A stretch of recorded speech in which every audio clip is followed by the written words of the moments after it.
Three, two. Welcome, everyone. We're here. It is the month of July, right? Yes, it's the month of July. Last month was June, obviously, but the last episode was June 30th. So yes, easy for you to say, Monty. Like exactly. MOJ, month of June, month of July. We're in it. We're in it to win it. We are in it. What kind of updates do you want to share with the people, Mandy? Monty, there's so much going on. I got a lot of updates. Okay. I know you do. Talk to us. So for Adventures in Business, we are in the month of July, which mark our 3-year anniversary month. This is a big deal. We've got our 200th episode coming up and 3 years. And so we've got a bunch of fun and games happening. There's collaborations, there's contests, there's a bunch of content coming out. So if you aren't following us on Instagram or YouTube, follow us right now. Like just hit pause from this and follow Adventures in Business Live on LinkedIn, on YouTube, on Instagram, because we've got a lot of funny things. We have some behind the scenes stuff never heard before. We've done, I think something I'm really proud of is we're doing a get to know the guest. And so our next couple mini episodes are super secret reveals where I interview one of Amani's best friends and Amani interviews one of my best friends. These are people we've known for more than 20 years. And the crazy thing is I have no idea what Amani asked my friend Lori, and Amani will have no idea what I'm asking his friend. And so that's coming out. We've got just some really, really fun stuff. So, and just to help us celebrate our anniversary, the greatest way people find us in the audio platforms, they find us in Spotify and Apple Podcasts and iHeartRadio, is when we have a review or if people are following us. So if you're listening to us on one of those platforms right now, just give us a little subscribe, give us a little follow, and then write a quick review. It's super easy. That helps put us in more people's feeds and helps us deliver all this awesome masterclass stuff with these amazing guests to more and more and more people, which is what we're all about right now. We want to make an impact, help the world be better business humans. So that's like some shameless front of the show plugs, which we never normally do. I know we should do that more, but we don't. But what's going on with you, Amani? What did I miss in all of that? What did you miss? Yeah. Just personally, I returned back from my East Coast trip on Tuesday. I was very tired, so I slept all day Wednesday and Thursday. Good. And I was good with Friday, but that's really it. That's you covered everything. Excited about the features for our 3-year anniversary, our 200th episode. Yeah. And it'll be cool to see the behind the scenes features and all the things. So can't wait. What about pancakes? I'm doing a pancake check. Have you had your celebration pancakes yet? No, you're past due. I was sleeping. So okay, I'm due this week. I'll go this week. I promise. Okay. I'll send you a picture of me ordering the pancakes. Stacks and stacks. One of our friends calls it man cakes. When he goes to have Oh, pancakes with his buddies, yeah. he calls it man cakes. So you I like should that. Yes. send Yeah. me a picture of your man cakes. I will send you a photo. Send me a Now, photo. who do we have the pleasure of hearing from and learning from today? Oh, Monty, we've got a really awesome human. Again, we keep having awesome humans. Yes. She's a franchise expert. She's a founder. She's a leader in the wellness world. She's an author. She's a mom. She's a board advisor. I really believe there is nothing this woman can't do. We have Liberty Bernal. I didn't even Yes. ask you, Liberty. Did I say that right? Did I say that your You last name right? did. You Yes. did it beautifully. All Thank right. you. We'll give you a welcome. We'll give you a round of applause really quickly. Yes, yes, we like that. All right. So we're here. Welcome to the show. We have lots to learn and to ask you. I think to start off, we'll have two questions. My first questions, and I like to ask this question more recently than in the past. If we give you 30 seconds to tell us who Liberty is, how would you describe yourself?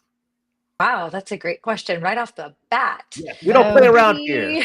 Liberty. Okay, and we're in it. Liberty is inspirational, motivational, authentic, and on a mission to change lives. So I think that Wow, was less than 30 seconds, but that was that good is me though. in a nutshell. We do. And so one thing off the bat is that um I hope I have my facts correct. I did my research, but you went back to school later in life to finish. So I find that very courageous and inspirational. What was your thought process for that? Thank you. It's been a huge deal in my life, so I really appreciate you bringing that up. I'm only halfway through to my bachelor's, so the big celebration and sharing that was really only for my associates, but that took 20 years, Amani. Mm, mm, I was beginning college when my parents said we found something we really feel that we should do as a family, which was my entree into franchising when I was only 18. And I tried to do it all, but when I launched my own franchise system, I left school to become an entrepreneur and I grew in franchising and do not regret it. But I was actually inspired by two people in my life, my two most important people, my husband and my daughter. mm, Aw. And my daughter is 12, and I would like for her to go to college. But of course, she said, "But mom, you didn't go." mm, So, mm, inspo number one. Second, my husband, Ryan, is in law school right now. He is finishing in December. So, he decided to shift his career later in life. And watching him be in the throes of law school was very inspiring for me, to say the least I could do is get my bachelor's. So I'll Hmm. be completing my bachelor's at the same school as he is finishing law school, actually. So it's pretty cool. very nice. As someone who went back to school later in life for my master's degree, it takes a lot. So well done for you. So what I like to Thank do, what we you. like to do, is Manny and I play a little tennis. So I'm going to serve it over to Manny and let her kind of continue with the Got it. question. So I carry it got it. on, Manny. I got it. I just asking about your husband. What job field was he in? And what law is he going to practice? So, Ryan, like myself, has been an entrepreneur for the majority of his adult life. Mhm. And we have both done many things. My common thread throughout my entrepreneurial career has been franchising and fitness. He's done a number of different things from owning bars to joining me in franchising. And the latest thing that we had done that actually it was our only outside of those categories business, but it did extremely well. It was a disinfection company, you guys, that we started before COVID. And no Mm. one quite believes us until I have proof of 2018.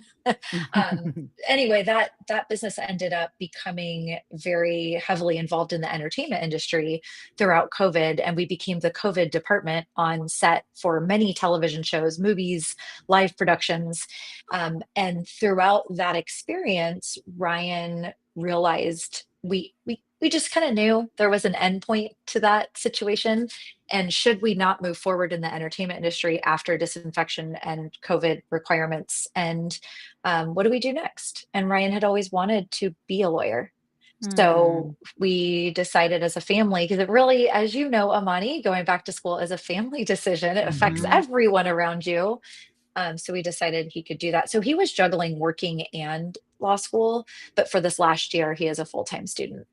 Awesome. Oh, that's so Yeah, wonderful you gave each other the space to do that. That's huge. That's it's huge. huge. Yeah. Well, while we're kind of talking about school, you've been quoted recently saying that life is full of a series of graduations. And you said something, I love this, and I want you to expand on it. You said, you don't need a ceremony to step into your next chapter. You just need courage. So Mhm. I love this idea of like Amani just wrote a best-selling book, right? And so he's kind of graduating from that. And Mhm. like we're all kind of I turned 50 in August, and I've had this big overhaul in the last 18 months on my health. And so when I turn 50, I'm going to graduate from that. And like there Yes. are these like mini moments that is kind of like a graduation that you don't celebrate and you don't have a ceremony. So like, what do you mean by that? And how can people have more pancakes like Amani's going to have? How can you I love celebrate that. like those mini wins in that way? Yeah, yeah. Well, I would like to join you in pancake eating. Yes, Um, all right. We can so, make that happen. Pancakes for all. so there are, I think sometimes we get stuck. We get stuck in thinking we are one thing, or we in our lives are we it's just human nature to associate someone with one thing. And I know looking back at my career, I'm definitely it's not a bad stuck, but I get categorized into fitness and franchising. But I have graduated into so many other things in life from becoming a wife. A mom is certainly a graduation, and those age milestones, or even shifting careers.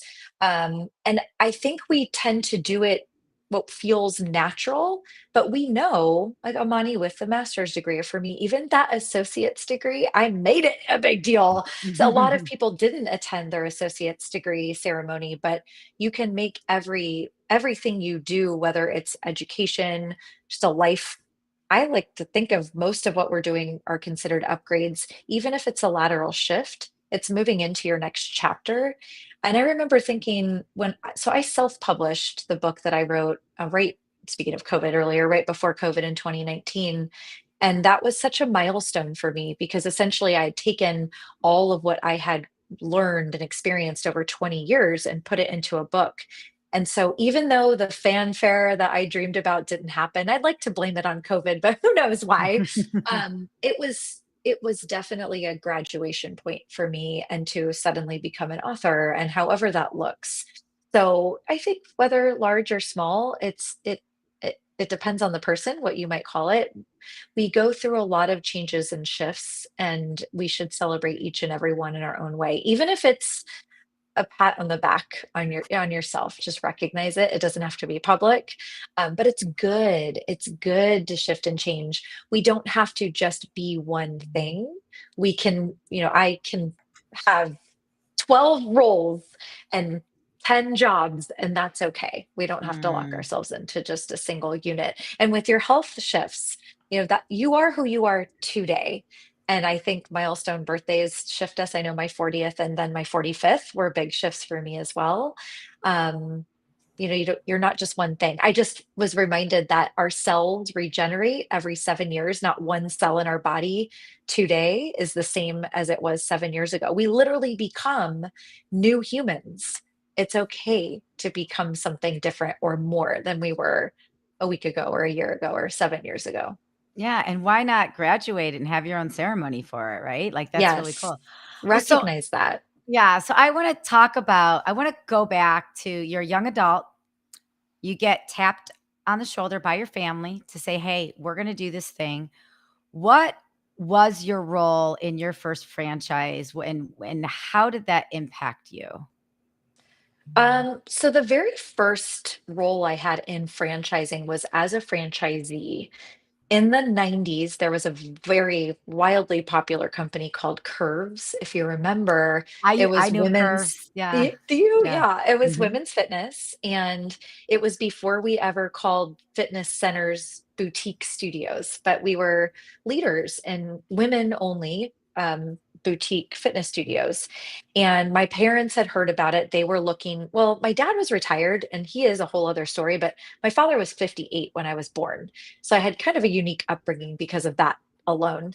But with my dad already being retired, my mom looking to exit corporate America, they wanted a sense of doing their own thing, but guidance. And my passion toward the end of my high school career had become fitness. So they wanted to combine all of our strengths into something that we could do together.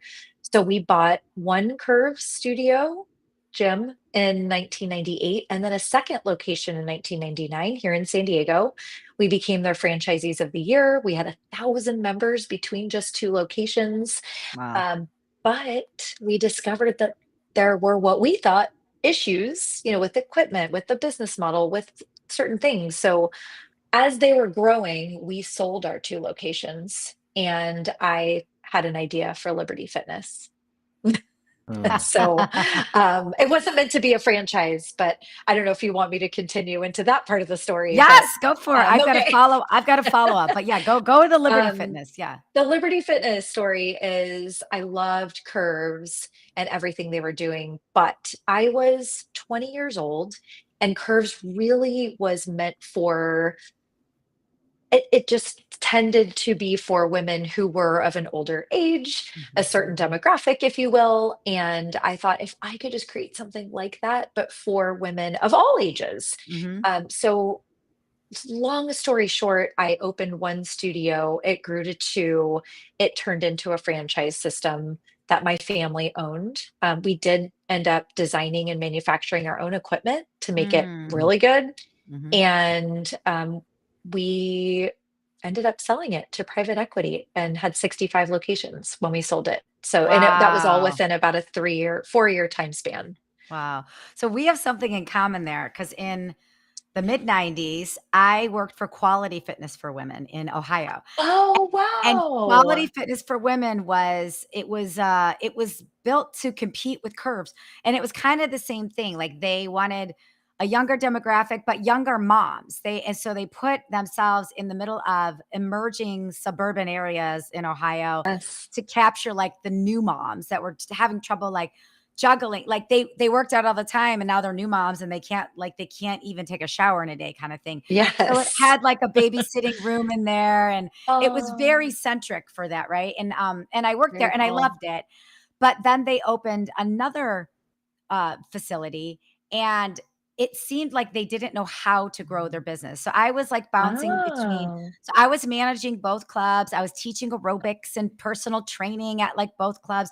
And I was only, I don't know, like 17, 18, 19 at the time. So I didn't know enough about business. It was my first sales job, but I didn't know enough about business to know they probably just grew too fast and they didn't have the infrastructure for it. So with that, what does make people fail? Like when they think, okay, I have this one business and this one business is going great and I want to scale it, so I'm going to franchise it or I'm going to open another facility or something mhm. like that. But so many of them fail. Like I was a part of it. I witnessed it firsthand. I worked for something like that. And it doesn't have to be fitness or wellness, but like when you're Right. looking at franchising opportunities, what does make a franchise fail as they add more on? What I've seen more often than not is a franchisor who doesn't understand that their business becomes supporting franchisees. So for me, when it came to fitness, I was so passionate about fitness and affecting women's lives through fitness, nutrition, and wellness. But as we started franchising, I essentially had to leave that aspect of my life. I fought for it though. I still wanted to teach, same thing. I taught Yeah. aerobics and I taught, Yeah. led the Yeah. classes and the circuit is what we were all about at Mhm. Liberty Fitness and Curves. Um, that's no longer your business. Your first customer is the franchisee, and you have to put systems and processes in place to support them. So oftentimes, especially if growth becomes fast, you're grasping at straws. You're not quite sure what to put into place to do all the things without losing your original business model, which is, whatever it might be. Let's use fitness as an example. So that's the typical answer. Obviously, there's human beings involved. So someone just may not understand people in general, and franchising is a people business. But Yeah. when I'm hired as a consultant to help someone decide if they want to become a franchise, they might have a successful business or considering franchising.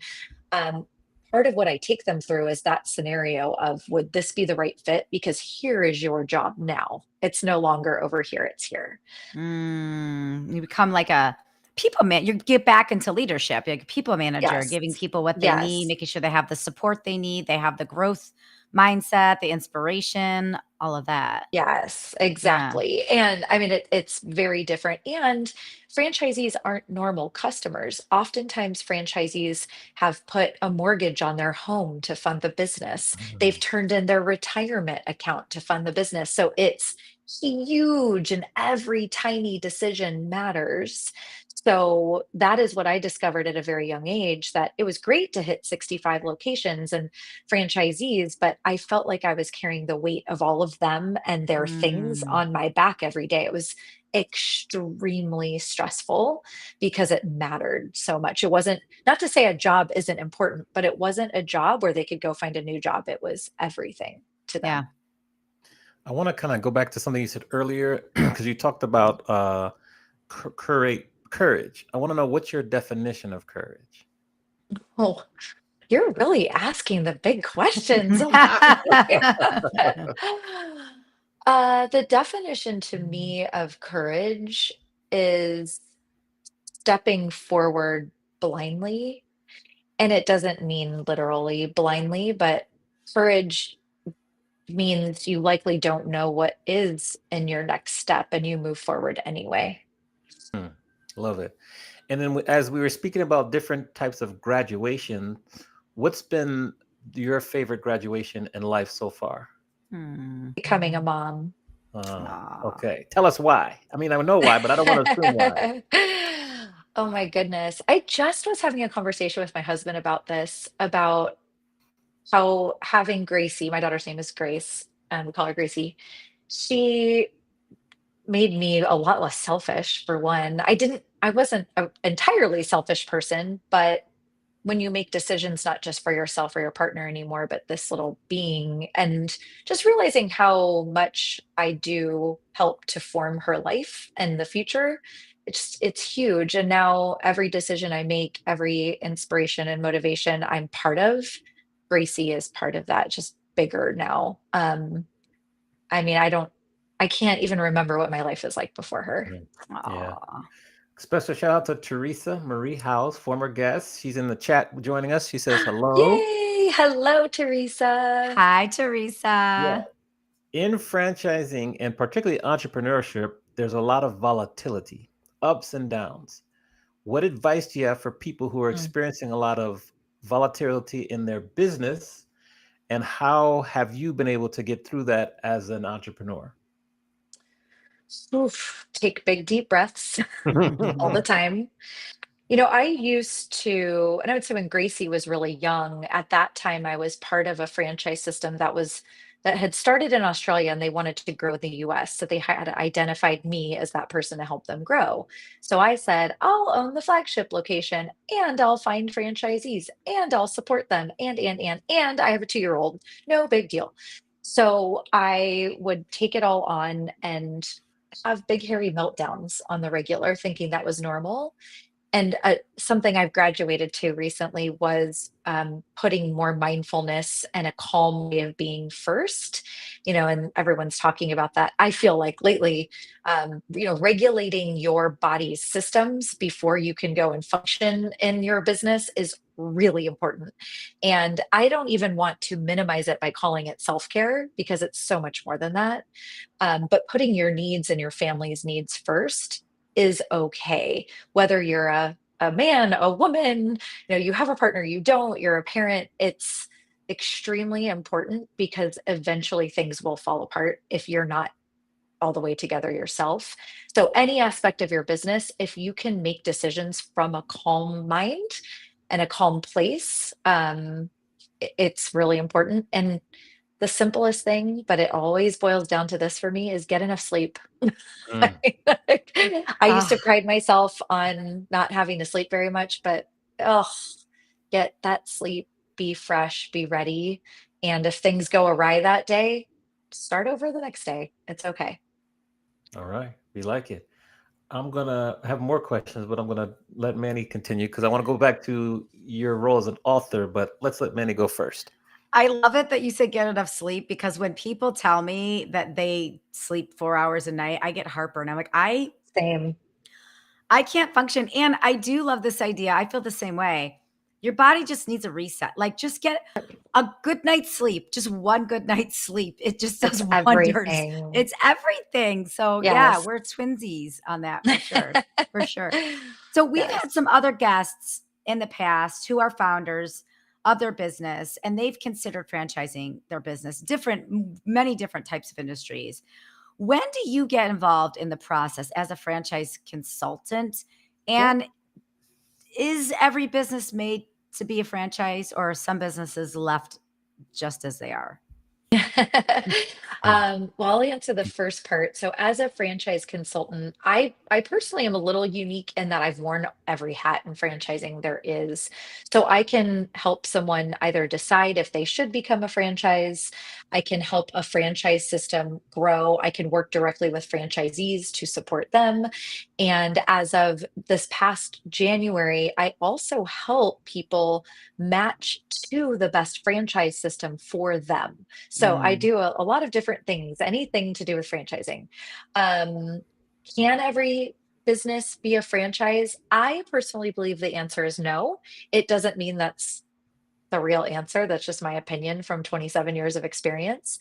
I think that certain businesses, the scalability of the business should not rely on a number of different people with different opinions and values and locations. It just might not work for them. And I've seen it not work. But there are thousands of franchise concepts out there for a reason.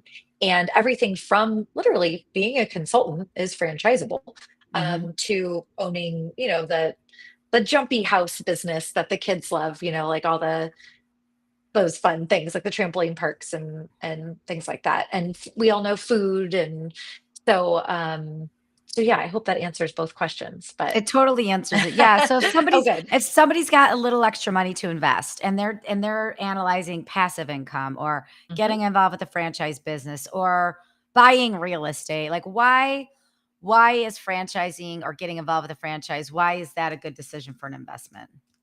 So the idea behind franchising is that the franchisor or headquarters or corporate or whatever you'd like to call them, they have the experience, the knowledge, and the know-how. They have a team of experts at the executive level who have been there and done that in that type of business, not only in franchising, but whatever that offering may be.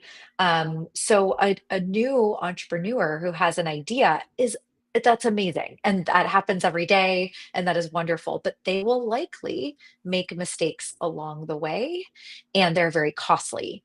Mm. So that's part A. Part B is that entrepreneur may also be seeking a community of like-minded people doing the same thing, and that is what a franchise provides.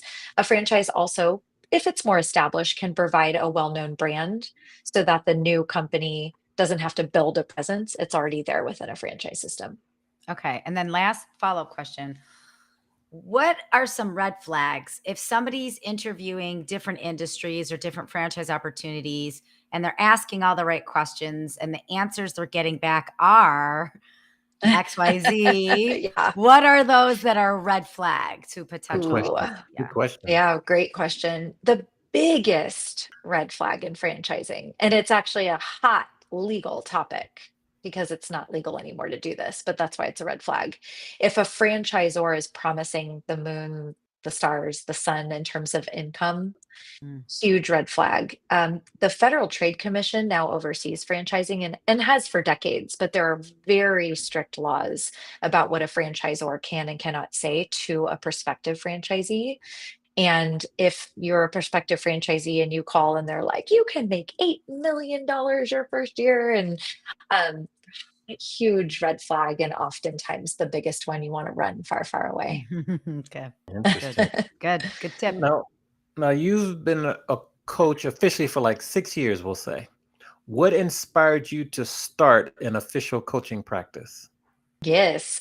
Well, prior to what I'm doing now as a coach, I had actually quite literally stepped off this giant cliff way back in 2008. And it's interesting that coach consultant thing. I Mhm. called myself a consultant for years.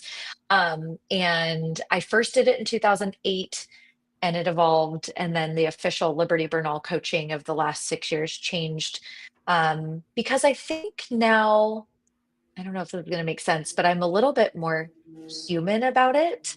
I Mm. was pretty young in 2008. I was 28, but I thought I knew everything. As Yeah. we do. And years we do. And As I we knew a do. lot. I knew a lot, but I think that now I can coach from very significant life experience and just a different headspace around making a lot of mistakes. Back in 2008, I was so fortunate enough that Curves had gone well and Liberty Fitness had gone well. There weren't a lot of mistakes and missteps yet to have learned from, to teach about. And now, oh my goodness, I have plenty. Yeah.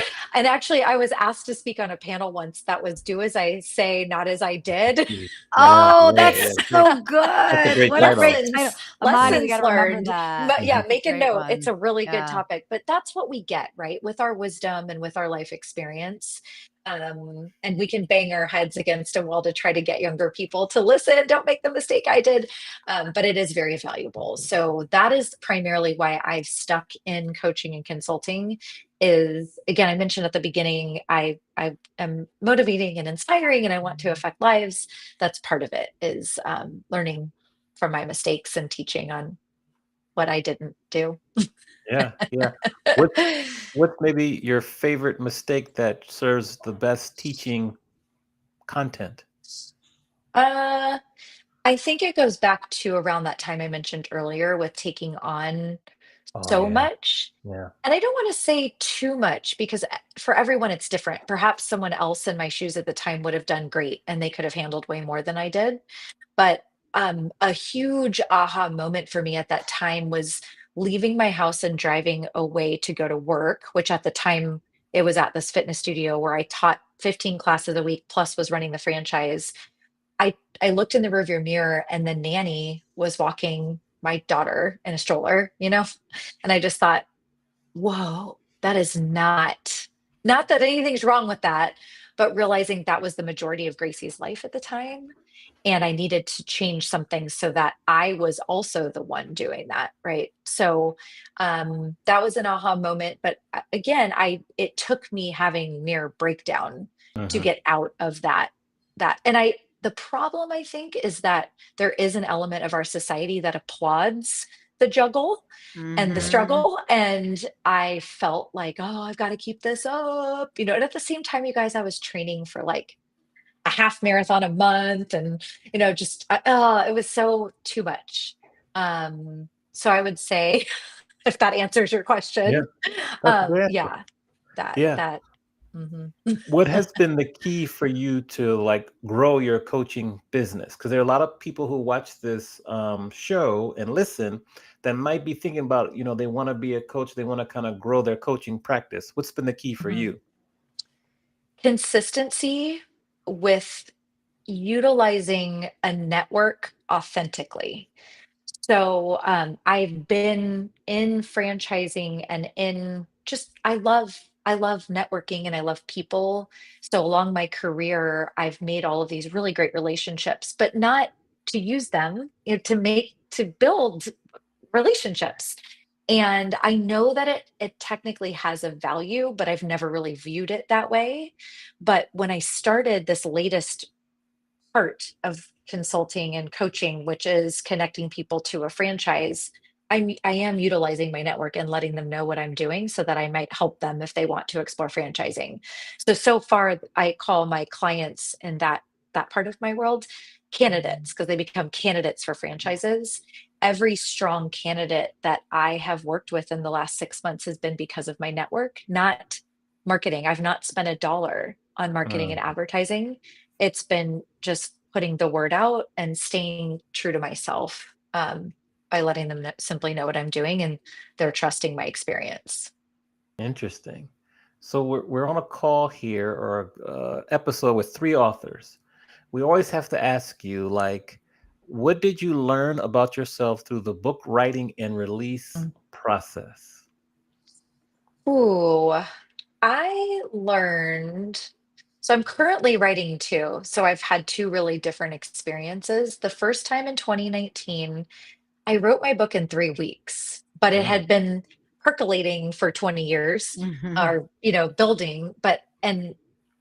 I learned that I could write a book in 3 weeks. That was pretty huge. I just, I thought it would be it is difficult and I don't want to minimize it, but I just thought, I don't know what I thought. I thought it would be harder, I guess. So that was part of it. The release of it was so humbling because I thought I would sell so many more yeah. copies and it would be so much easier. And I just had this, rainbows and butterflies picture in Yeah. my head, and it just wasn't that. And I like to blame COVID. Like I said before, I did publish it in December of 2019, so all of the book signings and whatnot were canceled. Could I have picked it back up when the world started moving again? Yes, but I didn't. And that's what inspired me to pick it back up now and write work from a place of where I am now. But I think the process showed me that, yeah, I can do it. I can write it out and do it, and it doesn't take years. It can be in weeks or days or months. What is your new Okay. book about? So I have two I'm working on, Okay, but that's great. one is for women, midlife women. Sorry, Amani, but Okay. as I'm an you can ally. I'm tell, an I ally. really, yes, men are very important to the story because Mm. we're all in this together. But for the most part, women's bodies are different. So what I've experienced since I published that other book has been perimenopause. So I Yeah. know we talked about swearing before we Mhm. started this podcast, but shit gets real and different and it changes. And we're like, what the heck is going on with my body? So I wrote more of a guide for women and their, going through perimenopause and menopause and what I did. So it's structured. It's not generalities. It's here is exactly what I did over 12 weeks to shift because I found myself just this past January in a very bad headspace. Mhm. And I had just kind of let go. And I had gained weight and I wasn't feeling well. My hormones were wacky. And I explored going down, a medicinal path. But I thought I'm going to give myself the next few months to make positive shifts instead, just like I would coach someone else to do. And Yeah. so I made notes and wrote about it. And it sort of like what I spoke about earlier, it has a lot more to do with calming our nervous system than it does with high impact exercise. And quite frankly, it's more about cut out the high impact and let's get real about what our bodies need now. So it's fitness, nutrition, and wellness, but kind of not what you think. So I'm working on that, and it likely won't be published as a book. It will likely be published as something you can access digitally. Um, and the second book is a guide for, I don't want to just say moms, but I'm calling them unicorn adults who know a middle school aged girl Hmm. who can work with a middle school aged girl on self esteem, empowerment, and just navigating this crazy world. And I realized in all of my time and years and decades working with women, had someone been there for them at an earlier age, they probably wouldn't have had the issues that they had later in life, Yeah. had someone had a jump start with them to be in a healthier headspace. So the guidebook I'm working on is that. We That's love it. beautiful. What's your perimenopause alter ego name? Do you have one? Mine's Maureen.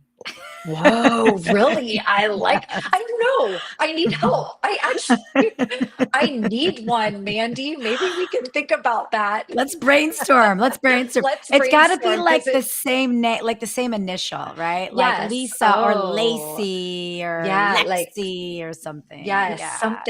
something Loretta. Loretta. Oh, there's a Loretta who listens to this show. She's gonna love that. Hi, Loretta. Your Loretta. I'm perimenopause name. Okay. Okay. Now that we've had that revelation, Amani's like, and new topic. Well, we need an alter ego. Amani, when your body and your brain do things that's completely out of personality, it is Right. impossible to think You it are a is different you. human. It Yeah. feels so much better to be like, oh, Maureen's here right now. It That's just so like feels true. so much I better. understand. So I understand. true. But it's a good segue because now we're to the part of the show where we flip the script and we let you ask both myself and Mandy any question you like.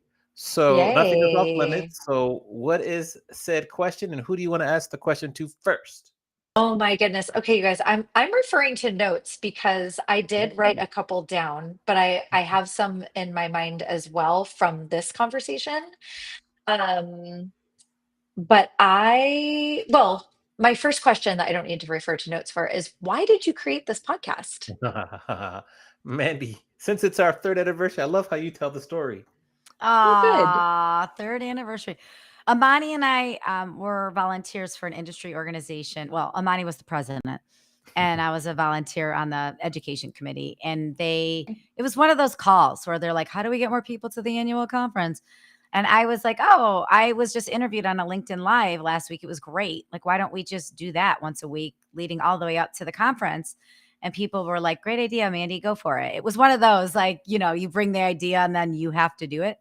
I had never done this before. I had just been I was in the middle of a book tour. So I had been interviewed on a lot of podcasts, but I'd never created one.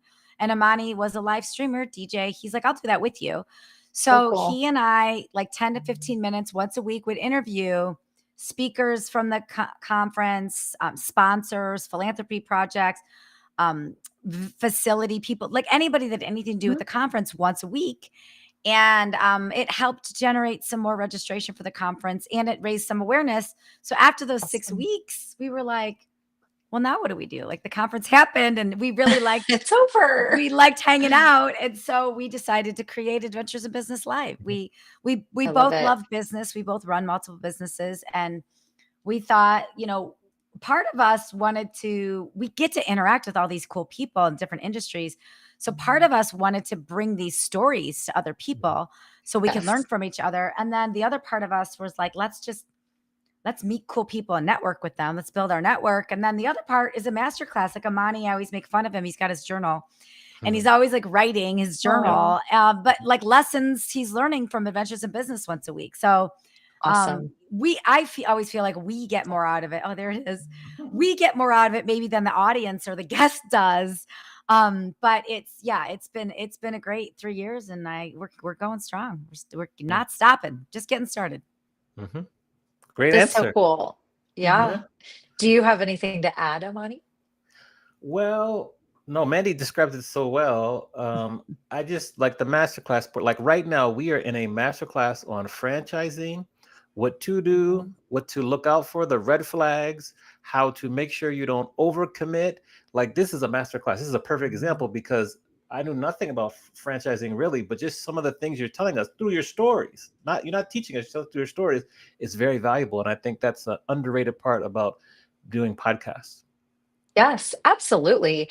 I am a podcaster, although I've taken a little break from it, and I would agree with you that it is a masterclass every time. It's phenomenal, and you get to share it with anyone who wants to tune in. It's a beautiful thing. And some people say, are there too many podcasts out there? And I think the Yeah. answer is no, because No. Nope. every host is so unique and everyone has a different story. And when you combine it, it's always a different combination. And I mean, I think this is fantastic, and you both are amazing hosts. So I'm Yes. I'm so Thank grateful to be here. Well, and What's your speaking of, oh, sorry. Next what's your question second is that question? Speaking of, yeah, go ahead. well, we've talked about previous guests like Teresa who is tuning in live, Mhm. and you've mentioned you get to learn and have a master class from different guests. Um, what makes a guest memorable for you? Mm. Like what who not who specifically, but what makes it good, I guess. I know that's a little bit subjective, but who's a good guest in your mind? I would say a good guest is someone who like tells really good stories, is open and honest and vulnerable, and just really is engaged and like not in a rush and just like really makes a point to kind of engage and it's more of a conversation less of an interview. And some of them it's really a fine line, but really it's the stories, the questions they might ask us, and just how they communicate with us that really makes the episode like fly by. That's my answer. What about you, Mandy? I agree. I do think, Amani, I probably look at this in different ways because I'm all about like a free flowing conversation, and when the guest is open to that, like when it takes a turn you didn't expect it to take, not in a gotcha moment, but in a Yes. you just go down a road moment. I love that. Like I want to follow somebody into that cave, wherever that is. If it's dark, if it's light, I want to go there, And so Yeah. I'll sacrifice any question I have on my list if a conversation is going to some organic spot that maybe it wasn't a part of the format. Maybe we didn't plan it. I like this. I like when guests are open to spontaneity in the interview. I really like that. And Absolutely. and this from podcasting. There are some guests that in advance are like, what are all the questions? What is this? Yes. What they're so nervous. And Yeah. I feel for them because not everybody wants to publicly speak. Not everybody wants to share of themselves the way we want to share. And so we try and make this as comfortable as a situation as possible. We even tell people, like, you're not going to get any questions from us in advance because we don't want you to sound rehearsed. Like, Mhm. we don't want you to be remembering talking points. Like, we want you to be organically yourself. So I really like it when a guest allows them to go to that spot, wherever that not Barbara Walters way, who I love. I don't want to make Yes. anybody cry, but like when you're talking with somebody and they're like, gosh, this is reminding me of something I don't think I've ever told anybody before. Like that space Yeah. is like, oh, it's so golden. I don't mind making Agree. people cry though. People can cry. It's Oh, okay. Amani. Buddy. Be careful, Liberty. You're on the cry Yes. chopping block Speaking of that, today. yes. Speaking of Oh making you boy. cry, All right. here's one of my final questions. No, it won't make me cry. But I'm curious to your answer. If we were to run into Liberty when she was 18 and she was thinking about going to college, but she had just made the decision to, you know what, I'm going to bypass college and I'm going to go on to franchising. But you're going to share with her just advice. What advice would you give your younger 18-year-old self? Well, I'll say this. I did try to juggle it first. So Okay. 18-year-old Liberty was very stubborn and thought she knew everything. So even though I had this chance, to go into business with my parents, at the time it was one curved location. So it was juggleable. And even two locations. There were the three of us running two locations, easy business model. But then when the franchise came about, that is when I couldn't handle it all. And I will say this, and actually, I don't know if I've really shared this. So Oh, speaking of what we were just Perfect saying, guest. Yeah. as much as I think everyone, from the outside perspective, it was just like, wow, success, and everything's great. I was really stressed, really stressed out. And there were personalities involved. When you're working with your family, especially my family, I guess it was not easy. And I didn't just go, I'm to college. It was really a difficult decision for me and the day-to-day grind of what was happening. The timeline too of starting my first Liberty Fitness before it became a franchise. I was set to open on September 19th, 2001. Oh And if you boy. recall, yeah. September 11th happened. So when Yeah. I did go ahead and open the doors on September 19th, no one joined for 2 weeks. And my parents had, put a lot of money into it. And I sat in an empty room, essentially thinking, what have I done? So there was, obviously a lot more to it, but I would tell that, 20, 21-year-old Liberty, it's going to be okay. It always is, and you will go through tough stuff. It's going to suck, but it is going to be okay. And, I can look back now over 20, however many years since then, and it is always okay. Yeah. What kind of resentment and gratitude? Because I feel both things can be true. Like, what kind of resentment and gratitude do you have towards your parents for bringing you in this journey so early? I could go deep with this, but Oh, for a snap. friend, You know, the resentment is, I think some of the decision making on their part was selfish. But I don't fault them for it. I think they also wanted to give me an amazing opportunity doing what I Yeah. loved. But as I mentioned earlier, once you start a franchise, you are a franchisor, and what you do every day and your business is very different. But I had evolved into that. Um, so the resentment aspect, I don't think I've carried it with me, but just that selfishness, and even throughout how we grew, where money went when we sold our company to private equity, what that looked like, that's a whole, like I said, a whole other story. But Mhm. the gravity of my gratitude cannot even be Mm. explained because it set me off on this path of an incredible career. Could it have looked better? Sure, but who knows? No one knows what it all would have looked like. So I'm extremely, extremely grateful for having been given that opportunity. But and at the time, I think some people think my parents kind of did everything and it was just named after me, but I actually carried the weight of a lot of it and filled that president and CEO role by doing those things. But it was so awesome to have that opportunity and learn from it so early. So I'm really, really grateful. Yeah, and so many of us, I just think interacting with your parents at that age and to grow with them, like they were still growing as humans too, and you're Yes, growing as a human. I think that is such a gift. Like that's such a gift to have. Not everybody can do that with their parents, and I think just being with your parents like that, I think is a beautiful thing to be able to it do. Even was. even if it was ugly, even if it wasn't perfect, I think it's Yes, there just a were really very big ugly gift. times, and my Yeah. brother was part of it as well. So let's Mhm. throw that in the mix. I'll My throw old that in.